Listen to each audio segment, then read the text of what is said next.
The instant the hotel door clicked shut behind us, the air turned brittle, like glass stretched too thin. I stood in my rented tuxedo jacket, the humid Hawaiian night pressing against the balcony doors, and watched my brand-new wife of 14 hours drag the second queen bed across the carpet with a sound that reminded me of a dying animal. "Lena, what are you doing?" My voice came out smaller than intended, the kind you use when trying not to wake a sleeping child. She didn't look up. "I need space, Caleb.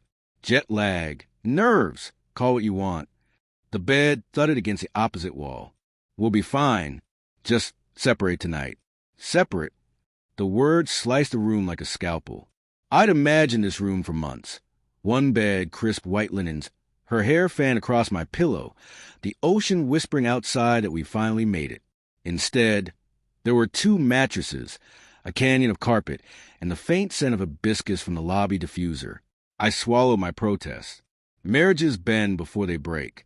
"Okay," I said, and the syllable tasted like rust. She vanished into the bathroom. Water ran. A blow-dryer whined. I sat on the edge of my designated bed, untied my shoes, eyes fixed on the safe where tomorrow I planned to lock passports, and the velvet box holding the diamond earrings I hadn't yet found the right moment to give her. When she emerged, she wore an oversized T-shirt, mine from college, and avoided my gaze. "Good night, babe." She flicked off her lamp. Darkness swallowed her outline. I lay awake, counting ceiling tiles. At 2:17 a.m., her phone lit the gap between us, a cold blue rectangle. She angled away, thumbs moving fast.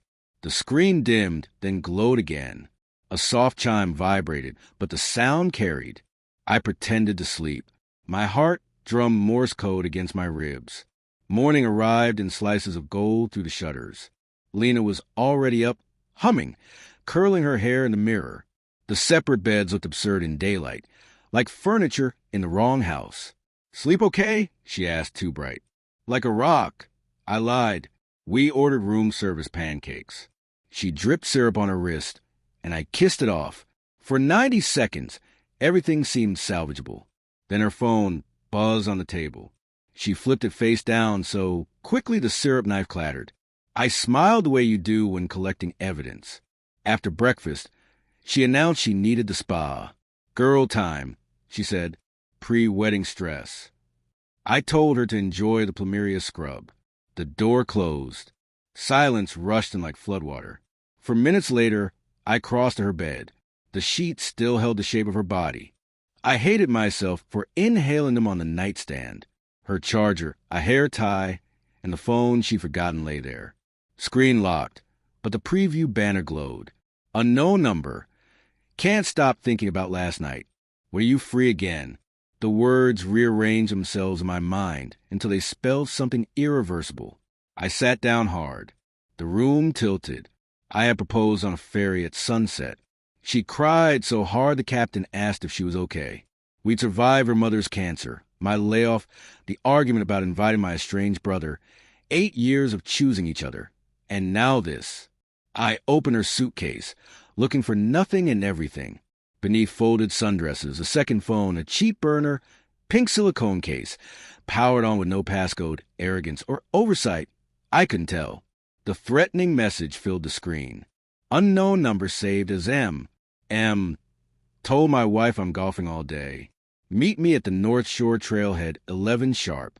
Lena Spa ends at 10:30. I'll be there. Bring the red bikini. Leave the ring. I read it 3 times. The red bikini had been packed in my suitcase. I'd watch her tuck it in, blushing, promising a private cove. My hand shook so badly the phone clattered against the dresser. I photographed every message, every shirtless hotel gym mirror selfie, time-stamped 2 nights ago, while I attended the rehearsal while alone, because Lena claimed a migraine. I sat on the floor until my legs went numb. Then I did the only thing that made sense. I became someone else, for a while. Showered, dressed in the linen shirt she loved, slipped on the wedding band. I suddenly wanted to hurl into the sea.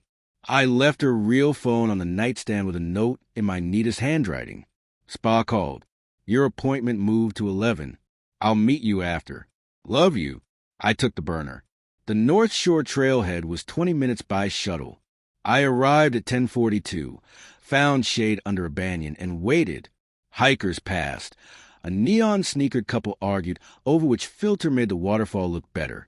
At 11:07, a red Jeep Wrangler kicked up dust. The driver killed the engine and stepped out. Early 30s, broad shoulders, sunglasses reflecting my furious face. He scanned the lot.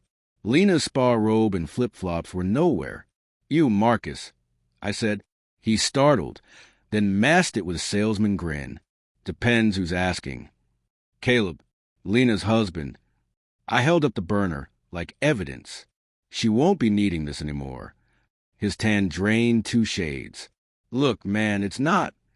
"Save it." I tossed the phone at his chest. He caught it reflexively. "I just want to know how long." He glanced at the trail, then at my ring that suddenly felt radioactive. "For months," he muttered.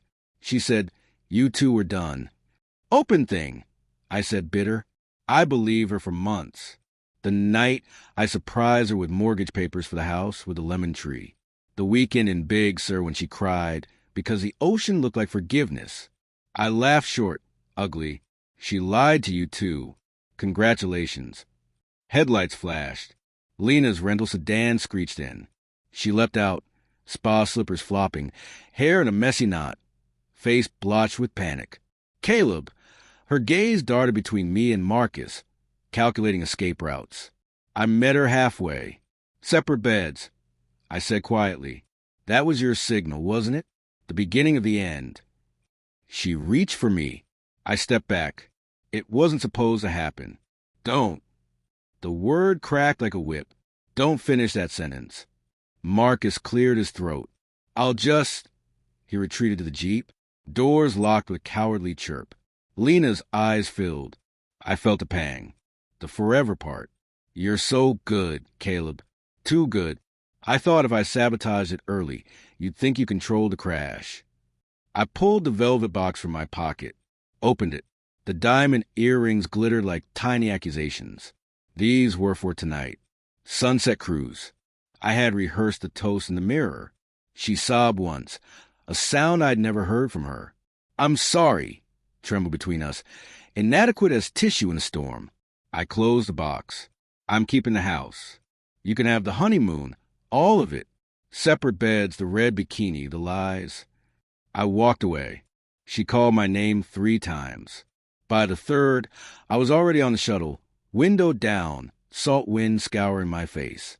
At the hotel, I packed her suitcase, left it with the concierge, and checked out. The clerk asked if everything had been satisfactory. I told her the view had been life-changing. On the plane home, I sat beside an elderly couple celebrating their 50th anniversary. The wife pressed a plumeria into my hands, already browning at the edges. "For luck," she said. I wore it all the way to Seattle. When I stepped off the jet bridge, the flowers were wilted but intact. I dropped them into the first trash can.